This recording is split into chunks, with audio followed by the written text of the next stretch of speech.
I want to talk a little bit about the iPad. There's a number of us that are using them now for work purposes. I think the last count we're up to 9 people. There's Linda Fox, Rick Watkins, John Ganal, Bill Wood, Bill Kavaleski, Larry Seidman, Don Bonrud, myself, and I might be missing one person. Ed Sikorsky. So I've had a couple people help me start to adapt this for our purposes to use as a sales rep, and one of the programs I'm using the most is iBooks. Don Bonrud was the first one to jump into this, and he alerted me to the use of iBooks, and since then I've been trying to find ways for us to use it, and it's quite a useful tool. So that's the purpose of this video. Hopefully this one will turn out. This is about my 5th time to try to record something. I'm doing it at night this time because in this room, when I did it this afternoon, I'm using a widescreen TV later in this video. I have a lot of reflections from the skylights and from the windows, so we'll give it another shot here and hopefully this time it'll turn out. Anyway, as sales reps, we've used goodie books or sales books for years, putting in sales sheets and taking out sales sheets and trying to keep them up to date. And it's a real challenge, but it is a method that does work and will continue to work. However, I think the iBook brings something new to that whole process, because it's easy to add PDFs to the iBook within our iPad, and it's also easy to remove them. It's not like with a goodie book where you have to take something out to put another page in when your iBook or when your Profolio or whatever binder you're using is full. So is what I'd like to do, I'm going to center on the application iBooks more than anything, but there's so many applications within the iPad that you can use for our day-to-day job.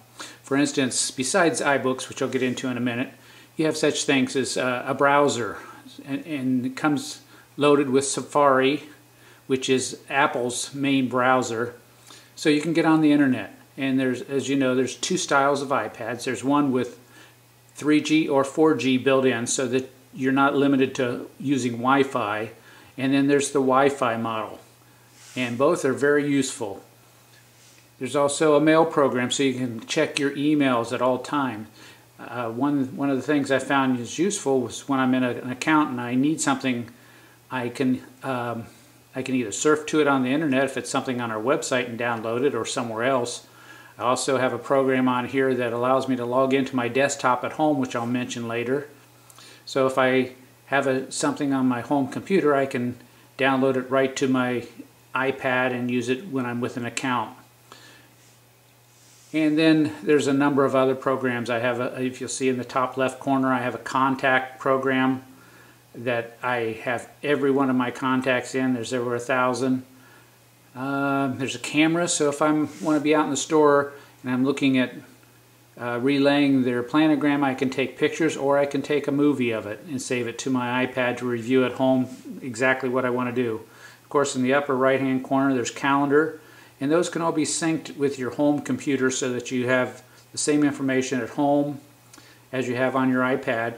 And one of the nice features, you can also sync it to a Google Calendar so that you have one calendar at one source that's, when you update any of your appliances such as the iPad or your computer, it all logs into the iGoogle and the clouds and updates everything else, including such things as your iPhone or your Android phone. So there's lots of uses other than just iBooks, but from what I'm finding, iBooks is the best program to use when I'm on a sales call. And let me go into that, but for that purpose I'm going to use my widescreen TV, and I'm going to mirror this program, or mirror my iPad to the TV so I can demonstrate better. And to do that, I'm going to use an Apple TV appliance that will allow me to wirelessly sync what's on my iPad to the TV so I can demonstrate it. So let me move to that.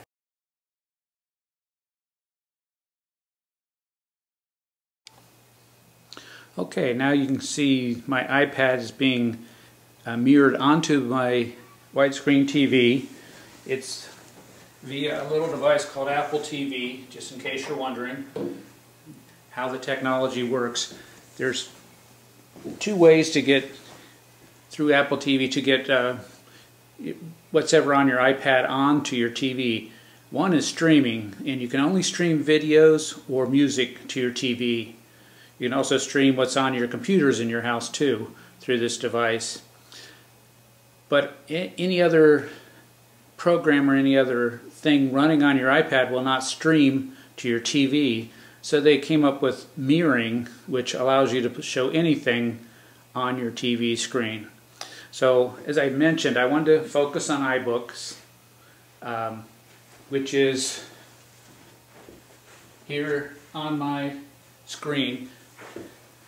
I'm sure that any of you that have an iPad are already aware of this, but I'm also doing this tutorial for some of the other people in the company that are maybe considering upgrading their technology, whether it be considering a new laptop, whether they should go with a tablet. And if you are, I just wanted to, hopefully you'll watch this and get a perspective of what you can do with an iPad. A couple things I didn't mention, Apple has 3 programs that are compatible with Microsoft Office. So when you have Office, you have Word, you have Excel, and you have PowerPoint. Now, Apple produces 3 programs. One's called Notes, one's called Numbers, and one's called, we forget what it's called. It's a program similar to PowerPoint. Poof, senior moment.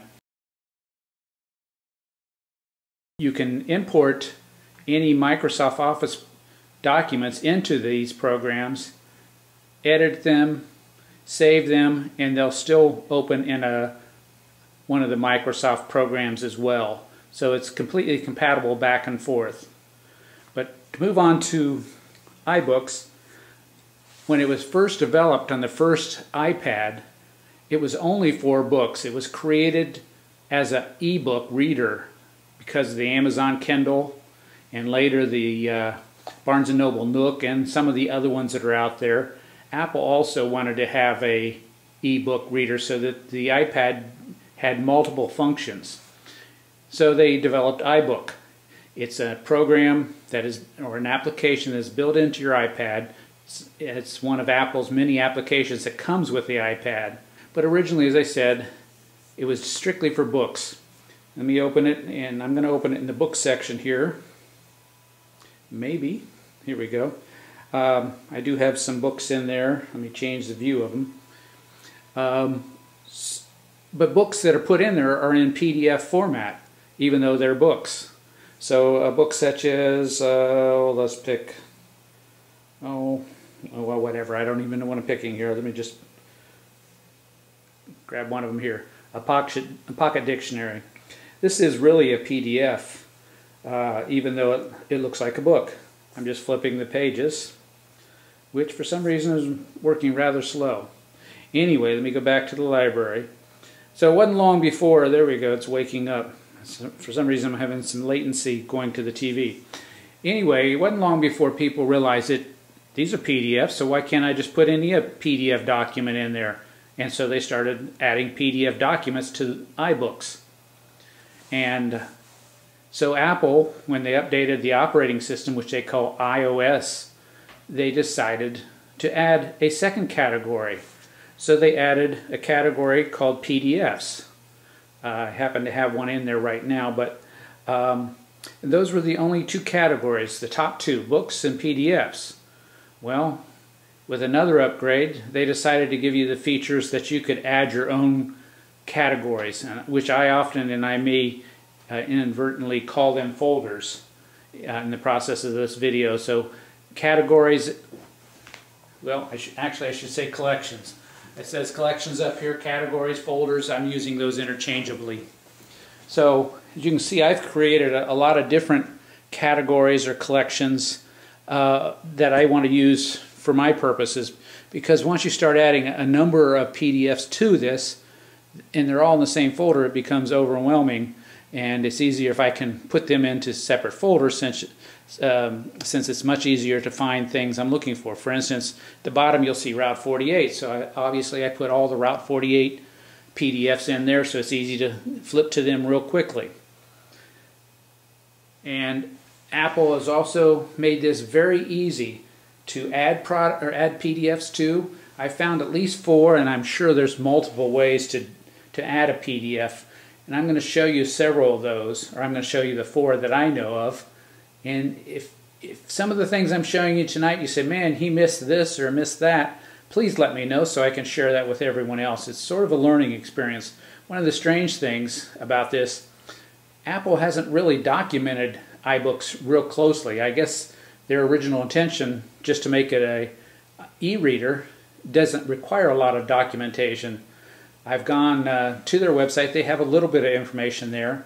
And I've gone to YouTube, and you can find a number of videos there, many of which are out of date because they're still using the original iBook that only had books in it. And some of them have moved on a little bit, but many of them are out of date. But they are helpful if you want to learn a little bit more that way. There's, as I said, at least 4 ways I know you can add a PDF to this.